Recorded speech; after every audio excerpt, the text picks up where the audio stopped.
sa fille, Zizi. Le sommeil, l'alimentation ou l'hygiène ne peuvent être à l'identique d'une personne à l'autre. Nous accompagnons l'enfant à agir sur sa vie.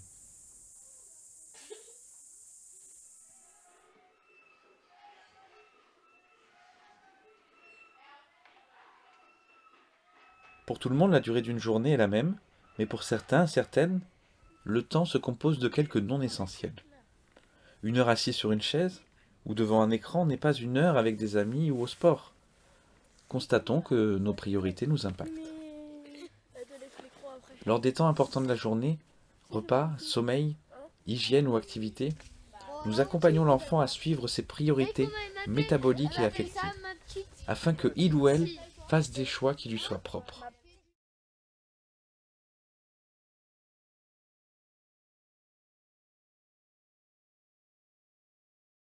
Pour construire nos pratiques, nous partons du même constat que tous les autres professionnels.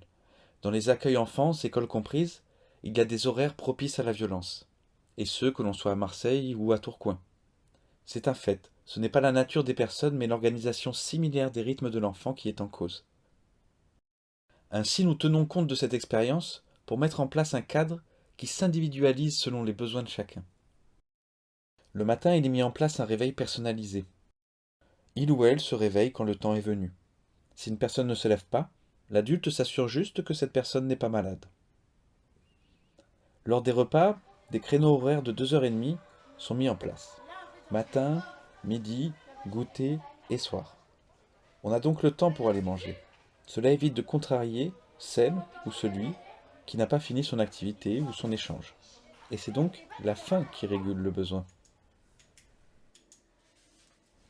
En ce qui concerne les activités dans la journée, l'enfant ou le jeune n'a pas besoin de l'adulte pour en faire. Ils savent faire sans lui, et chacun gère son temps. La journée s'ouvre à 7h et se clôture à 21h30. Mais ces horaires peuvent changer par décision du groupe lors des réunions collectives. Pour l'hygiène, l'organisation est discutée en groupe. Ajoutez à cela des ateliers de fabrication de dentifrice ou de shampoing, l'enfant va vouloir les essayer, et ça nous évite d'être dans un rapport de contrainte. Tout cela constitue notre vie quotidienne. Et si vous voulez remettre en question le lendemain, on remet en question la règle et on la revote, on repropose, on revote. Tous les jours, ça peut être remis en question. En conséquence, comme dans les autres séjours, la journée est un espace de temps dans lequel les habitudes, la fatigue, la faim, les activités sont tous les éléments qui façonnent la vie quotidienne.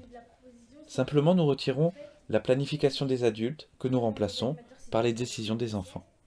Ils mettent une affiche sur leur porte ils écrivent que quelqu'un fait la sieste. 12, 13, 14.